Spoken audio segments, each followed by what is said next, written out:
And the concept of cold shutdown really means that the entire system is at 100 degrees. And because this is a big lump somewhere in the core is in the reactor or on the floor outside the reactor, that concept is, it sounds nice, but really it's a meaningless concept. Yeah, and the lump is about 100 tons, is it? At least 100 tons, yeah. In each reactor. In each reactor, so that's three. That's unbelievable. Now, I've checked with you again and again, Arnie, and you keep saying that the daily atmospheric release from those three reactors is 12,000 trillion becquerels of radiation a day, and a becquerel is a disintegration per second of radiation. Now, do you still stand by that, or what would you say the release? And it's, of course, it's an estimated release because they're not really measuring it per se. But what do you say now, Arnie? Well, of course, now that they've wrapped up Unit 1, there's less releases, and hopefully when the filters turn on, there'll be less releases. I think they said it was around 13 billion becquerels per day. And terabecquerels, they said. 13 trillion. 13 trillion becquerels per day, yes, with a T. And now I think it's down to about 10. 10. That's a lot of radiation even now, but compared trillion. to, of course, what it released at the beginning, it appears to be much lower.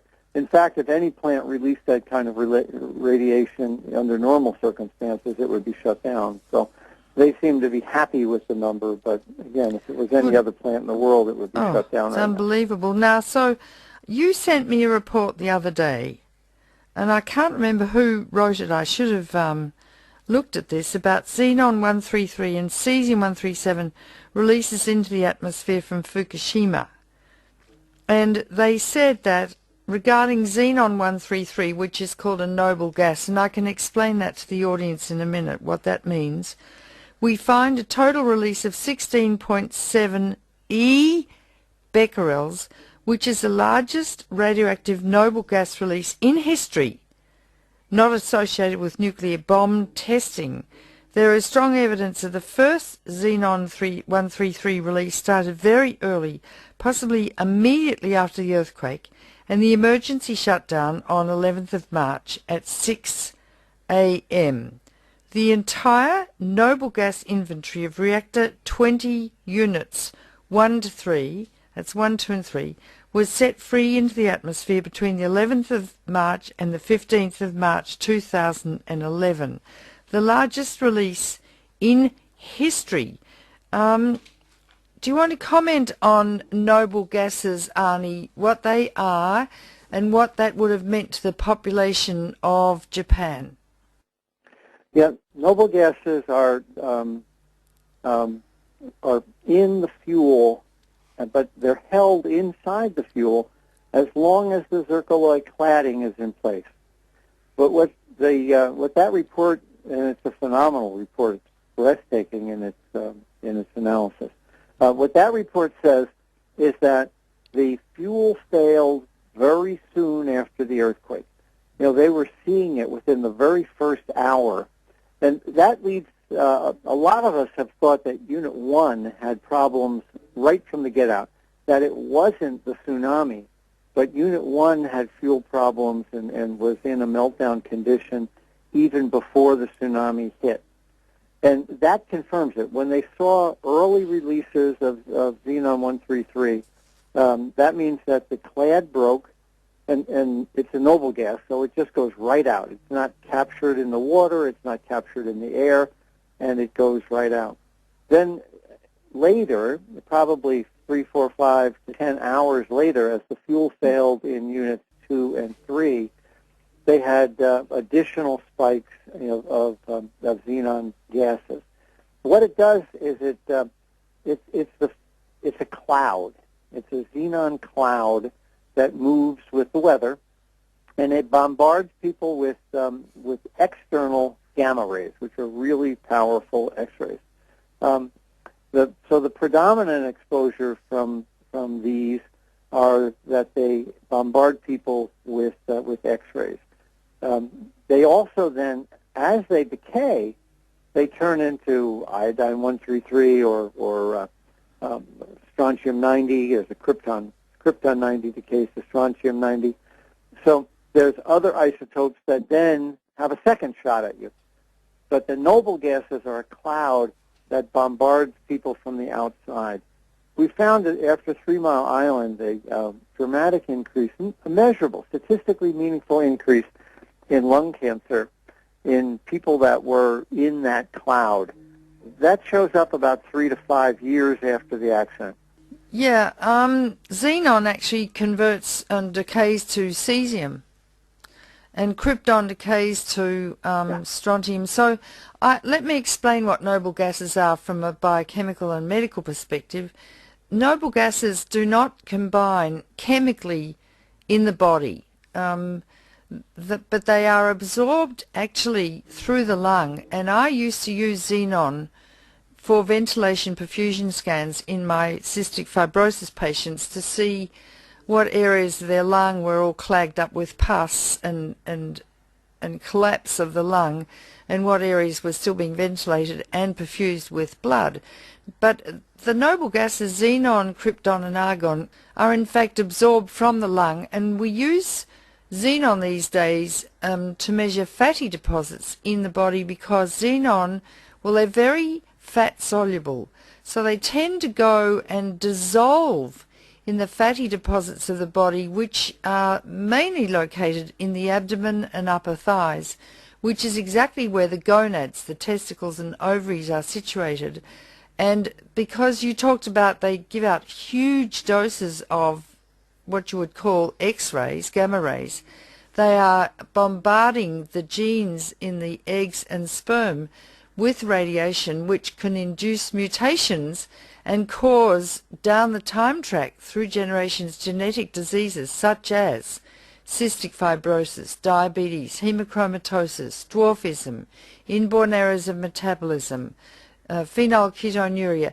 In fact, there are 2,600 such diseases, and it's important to know, for people to know, that evolution took place when the Earth was much radiologically hotter, and so mutations occurred which were advantageous to an environment. Like fish develop lungs and birds develop wings. But the truth is most mutations are deleterious. They cause disease. Very few are advantageous. And of course evolution took place over eons and eons and eons of time. But what we're doing by fissioning atoms in nuclear power plants and bombs is increasing dramatically the background level of radiation in a most artificial way, which will inevitably induce deleterious mutations which will be passed on through the generations and cause, if you like, random compulsory genetic engineering. So people need to know what these noble gases are and what they do, and that they are also not just released during an accident, but they're released continuously from reactors. They're called routine emissions. Like, don't worry about it. They're just routine, you see. But if you live near a reactor, you could be immersed, depending on inversion systems and meteorological conditions, in clouds of xenon, krypton and argon. And as you just said, Arnie, they decay to other nasty things like strontium and cesium. So it's important for people to understand that. But my question now to you, Arnie, is the total release of xenon was 16.7 e-becquerels. What's an e-becquerel? What are e-becquerels? What's the number? What does that mean? It should have been 16. E means 10 to the power. And there should be a number after that E. And I have a hunch that the document you're reading from doesn't, there must be a typo in there. It would be 16 with 10 to the power number of zeros behind it. All right. Well, now then we go on in the same paper to cesium-137. And it says, this paper says a total emission of cesium-137 was 35.8 p-becquerels. P for Paul. And I need to refer people to what that paper is, and in fact I've got my computer here. I can look it up here because I took it from something you sent me yesterday, Arnie, which was incredibly important. It comes from the Atmospheric Chemistry and Physics Discussions. That's the Atmospheric Chemistry and Physics Discussions, Volume 11, 2011, and the name of the paper is Xenon 133 and Cesium-137 releases into the atmosphere from the Fukushima Daiichi nuclear power plant, determination of the source term, atmospheric dispersion and deposition. So that people can look it up and get the actual data. So yeah, okay, Arnie, let's go on to Unit 4. That same paper, we all know that Unit 1, 2, and 3 melted down. The Tokyo Electric is saying that the Unit 4 pool always had water over the top of it. And, of course, I've been saying that's not the truth. I'm not saying it boiled dry, but I am saying that the top of the nuclear fuel was definitely exposed as all that heat boiled off the water. But what the paper showed is that when TEPCO finally got the fire hoses and finally sprayed water into that pool, the radioactive releases dropped dramatically. So the paper supports my position that the fuel was uncovered, that the cladding broke at the top and released things like cesium-137 into the atmosphere. So the paper actually says that the biggest source of radiation was likely to be the Unit 4 fuel pool. So that's another problem with this Mark I containment and Mark I fuel pool, that the fuel pools are so highly radioactive that an event that doesn't even dry them out, but an event that causes them to boil to where the top of the fuel is covered, can release enormous amounts of radiation. But didn't you show a video, Arnie Gunderson, some time ago of the explosion at Unit 4 pool, which you thought might be an excursion, or in fact that it reached critical mass at some point? Wasn't that the Unit 4 fuel pool? That was the Unit 3 fuel pool. Oh, Unit 3. The dramatic explosion that has the enormously high cloud is the Unit 3 fuel pool.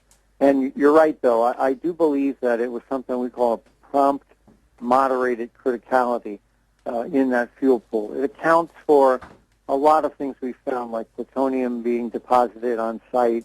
And, of course, TEPCO bulldozed a lot of that underground so that personnel wouldn't get overexposed.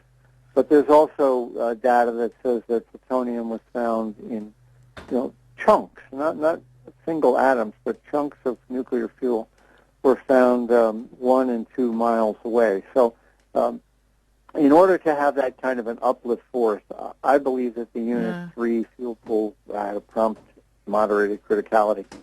Well, now, wasn't it Unit 3 that had 7% of its fuel was MOX fuel, in other words, mixed plutonium and uranium oxide? Was that Unit 3 fuel pool, and if so, was it in Unit 3 reactor? If so, it must have been in the fuel pool as well, right? Unit 3 had 30 test bundles of MOX fuel. So I don't think the MOX fuel dramatically changed anything.